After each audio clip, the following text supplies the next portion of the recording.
Okay, let's unpack this. Today, we're diving deep into a challenge that, well, almost every single person learning English bumps into at some point. hmm It's really common. You're trying to speak, right? You have a thought, an idea, something you want to say, Yeah. and then what happens? Instead of the English just, flowing out, you hit this kind of mental speed bump. All right. That pause. Exactly. You feel yourself doing it, translating. You think it in your native language first, then you search for the English words, you try to arrange them, and then finally, maybe, you say it. Yeah. And that whole internal process, that translation step, honestly, it's the biggest bottleneck for fluency. It really It is. takes time, precious seconds tick by, and it makes your speaking sound slow, maybe hesitant. Like you're not sure. Exactly. It's like trying to have a smooth conversation while you're constantly flipping through a mental dictionary and grammar book in your head. The natural rhythm just disappears. It totally breaks the flow. And even if you manage to get the grammar right, that habit of translating word for word, or maybe phrase for phrase, Uh-huh. it can make your sentences sound, well, just a bit off. Not quite natural to a native speaker's ear. Yeah, the structure might be technically okay, Yeah. but the phrasing feels kind of stilted, artificial. Stilted, that's a good word for it. It doesn't have Mhm. that easy, natural sound. Now, contrast that with how native speakers do it. They're not translating, obviously. Right. A thought pops up, an idea, something they see or hear it connects. Boom, directly to the English words and the sentence structures they need. There's no middle step. Nope, no converting from another language. It's just direct mapping. Thought straight to English. Okay, but here's the genuinely exciting part. And this is really the core of what we're exploring today based on the material we looked at. Yeah. That translation habit. It's not set in stone. It's not permanent. Ah, that's key. It's a learned behavior, right? Yeah. And like any habit, you can actually change it. You absolutely can train your brain to think directly in English. Bypassing that clunky translation step altogether. Exactly. It's a skill. And like any skill, it's learnable. It just takes the right approach and, well, practice. And the benefits, I mean, they're huge when you make that shift. Hmm. When you train your brain to think directly in English, boom, your speaking speed goes way up, Instantly faster. dramatically faster. Your fluency improves because you're not constantly pausing to translate everything. You sound smoother. Much smoother. Yeah. And maybe the biggest thing, your confidence just skyrockets. Yeah, I could see that. Because the language starts to feel like it's actually part of your thinking process, Mhm. not something you have to constantly, convert into. It feels more natural coming out. So our mission, really, in this deep dive is to lay out exactly how you can start making this shift. We're going to take the insights from the source material and really break them down. Get practical. Yeah, exactly. We'll start by digging into why this translation trap happens in the first place. What's going on in the brain? Understanding the root cause.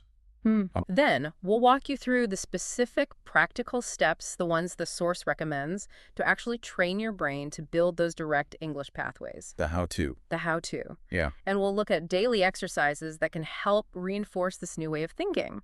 And also some simple techniques that kind of naturally come out of this training techniques to help you respond faster, more naturally in actual conversations. Okay, good. So the goal is, by the end of this, you, the listener, won't just understand why you translate, but you'll have a clear, actionable roadmap. Step by step. Exactly. Uh-huh. You'll know precisely how to begin training your brain for faster, smoother, more confident English thinking. Building those direct connections, right? From your thoughts straight into English expression.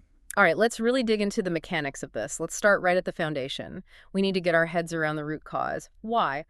Why do so many of us fall into this translation loop when learning English? What's actually happening upstairs? Well, at its core, it really comes down to the brain's incredible efficiency and its established habits. Efficiency. How so? Think about it. Your brain's primary language system, the one it's used since you started speaking, that's built around your native tone. Okay, makes sense. That's the network it's most comfortable with. It's super efficient at accessing information, processing thoughts, forming sentences within that native language system. It's the path of least resistance. It's like the default operating system for language. Exactly. That's a perfect analogy. Now, when you start learning a new language, like English, your brain tries to integrate this new stuff in the most logical way it can, at least initially. Okay. So when you encounter a new English word, let's take a really simple one, say chair. Right, chair. Your brain doesn't typically, right at the beginning, create a totally new separate connection between the idea or the concept of a chair and the English sound or word chair. It doesn't. What does it do instead? What it often does, very cleverly, is connect the English word chair to the word for chair that already exists in your native language. Ah, so it piggybacks. It's like the brain is saying, okay, I already know this thing, this four-legged object you sit on. In my main language, it's called native word. Now, this new English language calls it chair. Got it. I'll just link chair right here to my existing native word file. Precisely. That's exactly the mechanism. It's mapping the new vocabulary onto the existing deeply wired system it already understands intimately. Yeah. It creates these cross-linguistic bridges between the two languages. And that's actually helpful at first, right? For learning words. Oh, absolutely. It's a highly effective strategy for initial vocabulary acquisition. It leverages everything you already know to make sense of the new language. You're basically building a mental glossary, pairing up the English words with their native language equivalents you already have stored. Okay, that's great for understanding, maybe for reading, for learning lists of words. But then, boom, the problem hits when you actually want to speak a language quickly. Exactly. That's where the initial advantage becomes a bottleneck. Because when you want to talk about the concept of a chair, your brain, being efficient, defaults to the strongest, most practiced neural pathway. The native language pathway. Right. So the thought or concept arises. Maybe you see a chair or you want to ask for one. Your brain's default system kicks in your native language. So it first accesses the native word or phrase. Like native word for chair. And then it uses that cross-linguistic bridge that Link had built earlier to find the corresponding English word or structure, chair. Ah, okay, I see the sequence now. It's thought or concept, native language system, access bridge to English language system, access spoken English. That's the translation loop right there in action. That extra hop, that detour through the native language system, that's what introduces the delay. It's literally extra processing steps. Yes.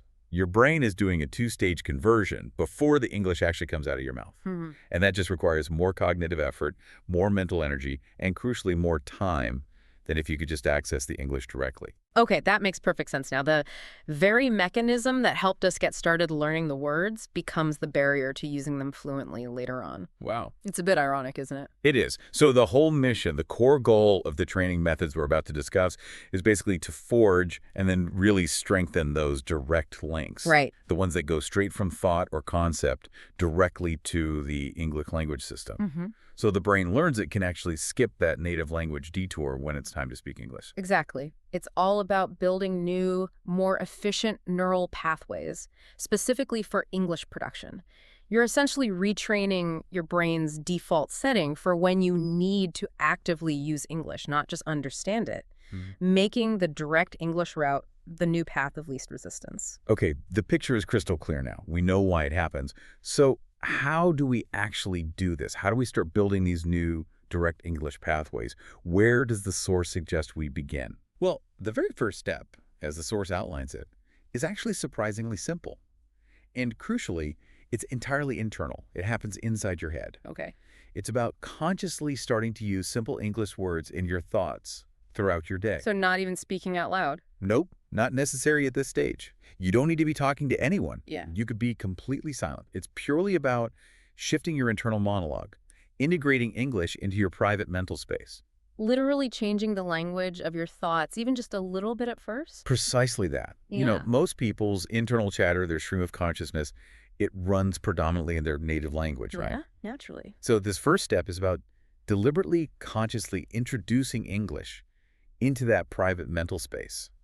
And the simplest way to start, the source suggests, is by describing what you see around you, silently, in English. Okay, let's make that concrete. Yeah. Can you give us some examples from the source material? What does that actually look like in practice, moment to moment? Sure. Think about just everyday moments. Let's say you're walking outside. Instead of your usual internal thought being, you know, whatever it is in your native language for, wow, the sun is really bright today, you consciously, deliberately think the English version, silently. The sun is shining brightly. Or maybe you're, I don't know, waiting for a bus and you see someone walk past. Instead of the native language thought for, that person has a blue shirt. You make yourself think, I see a man with a blue shirt. Okay. Or you're sitting in traffic, you see a fast car zip by. Yeah. Instead of the native comment. You think, that car is really fast. See, You're taking real-world things. You observe the sun, a person, a car, and you're immediately attaching the simple English words and sentences directly to that reality. Inside your own head. Inside your own head. Crucially, you're trying to bypass any native language intermediary. You're forging a direct link. I get it. It's like you're creating direct mental labels for the world around you, but only using English labels. So instead of the process being see sun, native word for sun, English word sun, you're training yourself to go straight from see sun, English word sun. That's exactly the goal. Yeah. You are actively, consciously training your brain to associate the English words directly with the objects, actions, and states you perceive in your immediate environment. Right. This is absolutely foundational because it starts to create and then strengthen those new direct connections. And you start with the most common, most accessible concepts, the things that are literally right there in front of you. It sounds almost like, well, too simple. Just thinking words in my head. It does sound simple, I know. Yeah. But its power is in the consistency and the directness. Think of it like doing mental reps. Yeah. Each time you do it, you're reinforcing that direct association. English word connected to reality, not connected to another language word. Okay. Okay, I can see how doing that consistently, even for short periods, would start to build a new mental habit. You're consciously redirecting your brain's internal language use for those specific moments. Exactly. You're performing mental exercises that specifically target that translation habit. All right, so step 1, internal description using simple English words and phrases. What's the next layer we add on top of that? How do we build from there? So step 2 builds directly on this idea of direct association, but it makes it a little bit more focused and active. Okay. It's about actively, deliberately naming specific objects in English whenever you see them. This can still be totally internal, just in your head, or maybe a quiet whisper if you happen to be alone. So we're moving from describing a whole scene like the sun is shining to picking out individual items within the scene. Yes, exactly. You look around your environment and you consciously identify objects and immediately access and use their English name. For instance, if you're at home, just scan the room you're in right now. Okay. And you think, or whisper quietly, table, chair, lamp, window. That's my phone. Yeah. This is a book. Carpet. Perfect. Or if you walk into the kitchen, refrigerator, stove, microwave, sink, fork, plate, mug. Got it. Just labeling everything. Just label, again, on the surface, just naming things seems really basic, almost elementary, right? Yeah, it feels like beginner stuff. But the source really emphasizes that this might sound simple, but it's powerful. And it truly is powerful because of the sheer repetition involved. And again, that direct link you're forging every single time. See the object, immediately access the English word for it. It's like doing those mental reps again, like at the gym, but specifically for your brain's language processing, right? Each time you see the table and think table, that specific connection between the visual input and the English word gets a tiny bit stronger, a tiny bit faster. Precisely. You are essentially making the English word the default label, the most readily available top-of-mind term for that concept in that context. The more times you see a table and consciously think or say table in English, the less your brain will feel the need to take that detour through your native language word for table first. The direct English route becomes the quicker option. Okay, that makes sense. And the source mentioned a way to make this even more dynamic, something to help build speed specifically. Yes. This is where the source suggests making it a bit fun, turning it into a little game. A game. Okay, I like the sound of that. Set a timer on your phone for just 5 minutes. 5 minutes, that's it. Okay. And then look around your environment, wherever you happen to be. Your living room, your office desk, maybe you're waiting at a bus stop, anywhere. And the game is to name everything you can see in English as fast as you possibly can. Whoa, okay, so it's not just calmly identifying a few things, it's like a rapid fire list, like book, lamp, remote, coaster, mug, keyboard, monitor, wall, paint, picture frame, shelf, dust. Just nonstop, as fast as I can go for 5 minutes. Exactly. Go, go, go. That speed element is absolutely critical here. Why the speed? Because by forcing yourself to name things quickly, you are deliberately putting pressure on your brain to bypass the slower translation route. You simply don't have time to think native word for book, then translate book. Right. You need to cut out the middleman. You need to go directly from seeing the book to accessing the English word book instantly.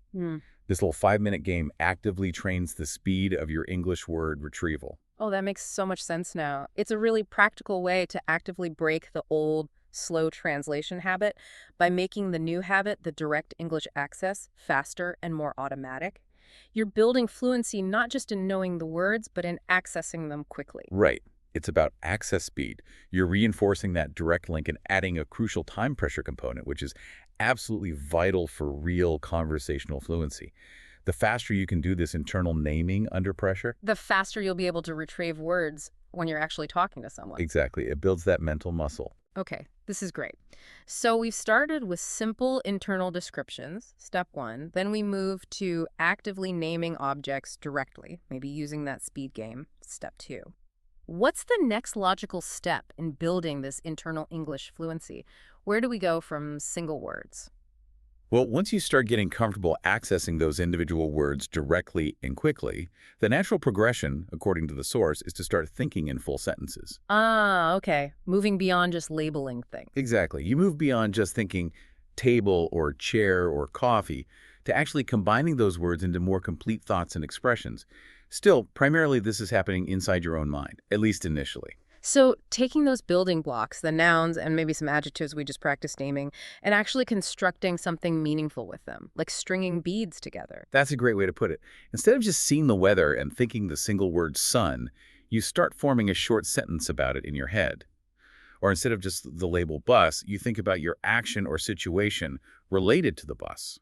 Like those examples you mentioned from the material earlier. So instead of the native language thought popping up for bus, you practice thinking something like, I'm waiting for the bus. It's late today.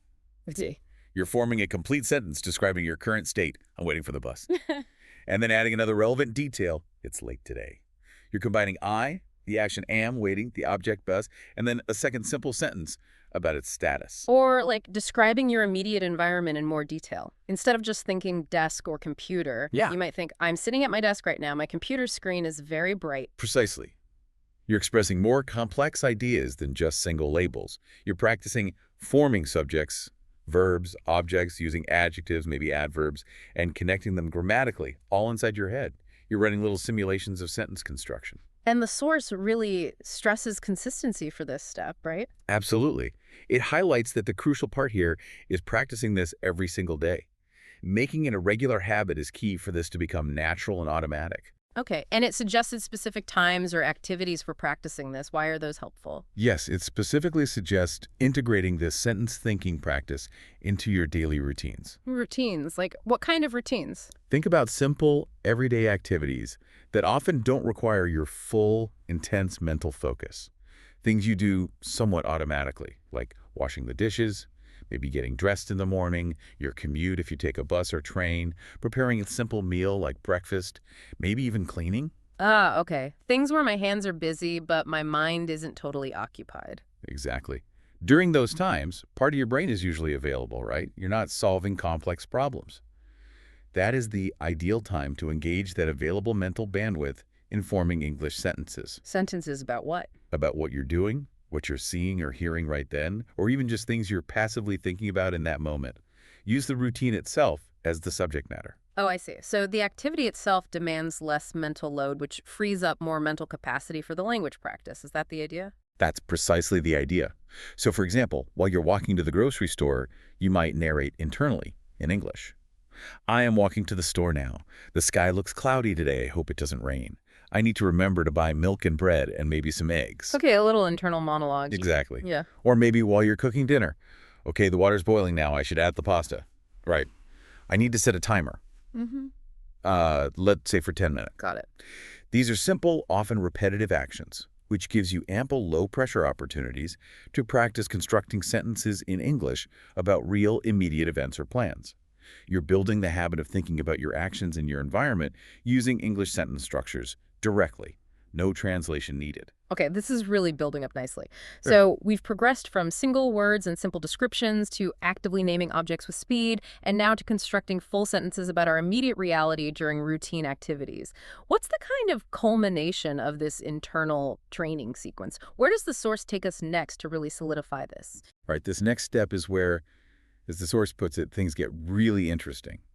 Step 4 is all about simulating actual conversation. Simulating conversation, how? By having what the source calls silent conversations or imaginary dialogues entirely inside your head.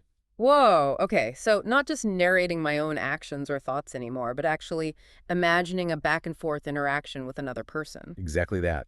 You conjure up hypothetical scenarios, or maybe you replay recent interactions you had, and you mentally formulate the entire exchange in English, both sides of the conversation. It's like doing a mental rehearsal for real life. Okay, let's break down that coffee ordering example the source used. That seems like a perfect case. How would that silent conversation play out internally, step by step, using this method? All right, let's walk through it. Imagine this scenario. You're walking up to the counter at a coffee shop. Your internal thought process, now consciously in English, begins by anticipating the interaction itself. You might think, okay, here I go. What should I say? How do I order politely? You're mentally preparing for the task, using the target language. Okay, prepping myself. Then I actually formulate my specific request, the sentence I plan to use. Right. You think the exact phrase. Okay, I'll say, hi, can I have a latte, please? You've constructed the precise English sentence you intend to utter. But wait, a conversation isn't just me talking, it involves the other person speaking back. How does that fit in? Precisely. That's the key part of this step. So after formulating your line, you then anticipate and imagine what the other person, the barista, in this case, is likely to say in response. Ah, predicting their line. Yes. So you might think, okay, the barista will probably ask me, do you want that hot or iced? Or maybe they'll ask, what size would you like?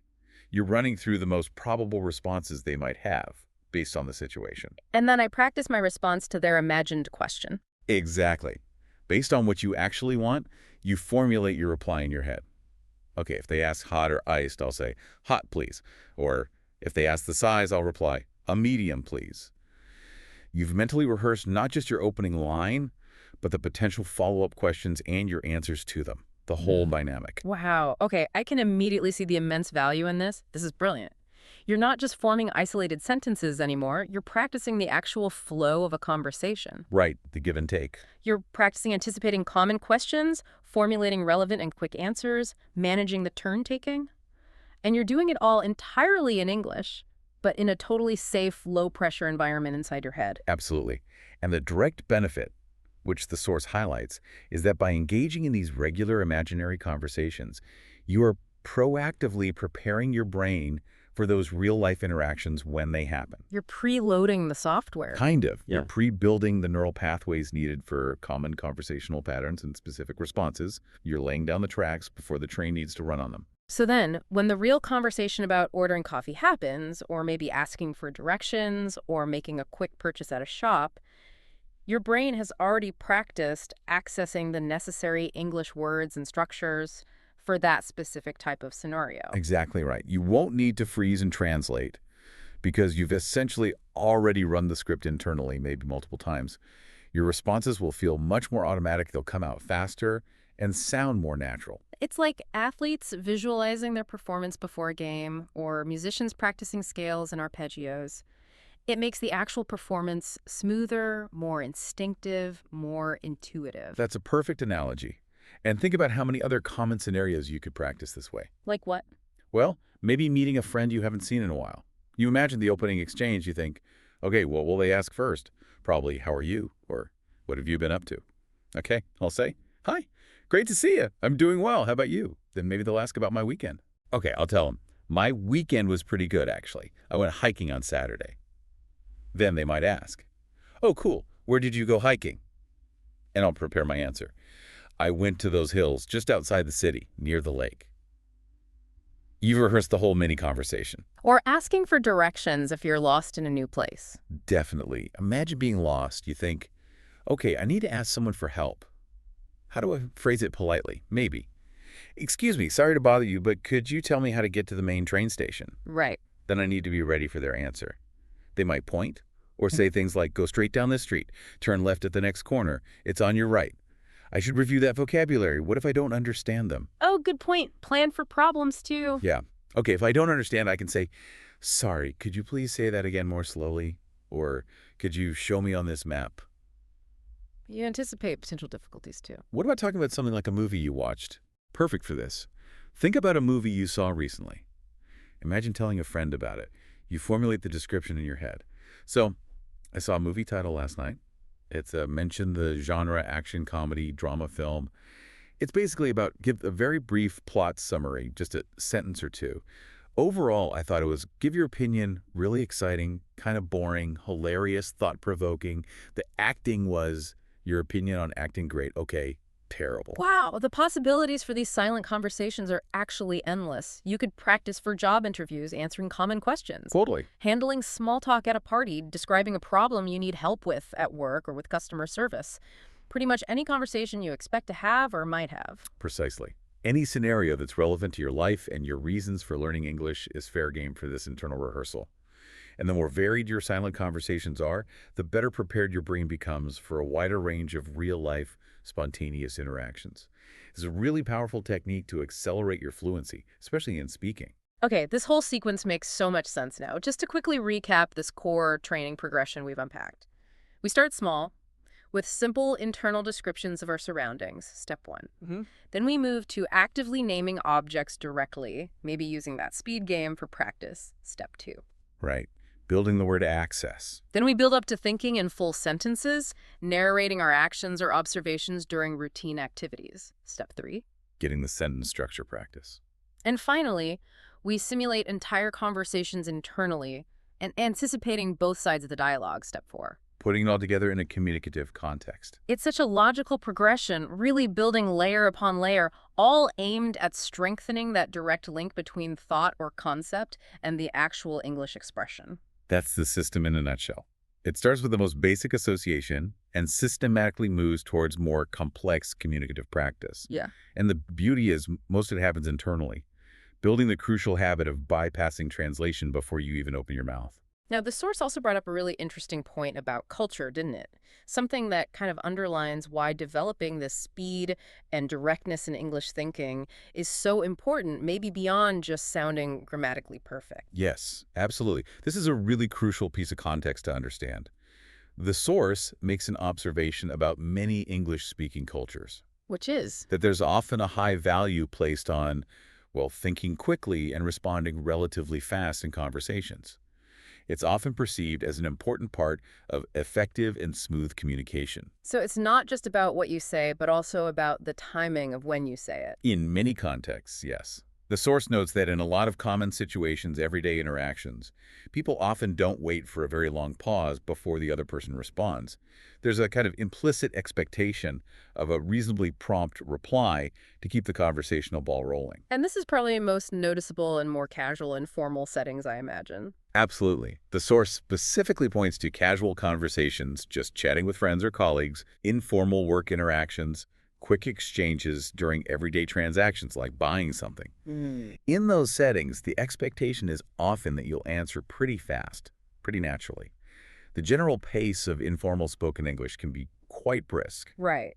And so if you have to take those extra few seconds to mentally translate your thought from your native language into English, It can completely unintentionally make the conversation feel a bit awkward or stilted. Yeah. That longer than expected pause, even though you're just doing the necessary mental work of translating, can sometimes be misinterpreted by the other person. How so? Well, they might wonder if you didn't understand the question, or maybe if you're hesitant to answer, or perhaps if you're not fully engaged in the conversation. It just kind of breaks the expected rhythm and flow that native, very fluent English speakers are accustomed to. Okay, so this cultural insight really hammers home why those internal brain training techniques we just spent time breaking down are so incredibly valuable. It's not just about achieving some kind of theoretical grammatical correctness. It's actually about enabling you to participate more comfortably, more effectively in the real social dynamics of English conversation, where that speed and natural pacing are often, part of the unspoken rules. Precisely stated. Real fluency encompasses not just your knowledge of grammar and vocabulary, but also your ability to process and produce the language at a speed that allows for smooth, natural interaction within the cultural context where you're using it. So the faster you can form those sentences in your head through consistently practicing those steps 1 through 4 we talked about, the more natural, the more fluent, and frankly, the more comfortable you're going to sound and feel in those real-world conversational situations where quicker responses are often the norm. It's about aligning your internal processing speed with the external conversational speed that's often expected, especially in informal English-speaking contexts. You're closing that gap. And that consistent internal practice, naming things, thinking sentences, running silent conversations, is the most effective way to build the automaticity you need to bridge that gap, to bypass the translation step that causes the delay in the first place. That's the core message from the source, yes. It's Yeah. about building those automatic pathways so the English comes out almost without thinking about the process itself. So the overall takeaway seems really clear and quite powerful. If you genuinely want to significantly improve your fluency, sound more natural, feel more confident when you speak English, Yeah. you really need to make a habit of practicing thinking in English every single day, even and perhaps especially when you're not actually speaking out loud to anyone. That internal work seems absolutely fundamental. The internal fluency really does drive the external fluency. Eh. It's like building the muscle memory, forging those automatic connections that ultimately free you from that conscious, effortful translation loop. This has been incredibly insightful and I think really practical too. We've really dug into the why behind the translation habit, and now we have a clear step-by-step how a method to train our brains for more direct English thinking. Plus, that cultural context really highlights its importance. It's definitely a journey, right? Not an overnight fix by any means, but these steps taken together provide a really concrete path forward. It's something anyone can start doing today, even just for a few minutes. Absolutely. And speaking of starting today, based on everything we've just discussed from the source material, we wanted to give you, our listeners, a specific 3-part challenge to try out. Okay, let's hear it. All right. Challenge part 1.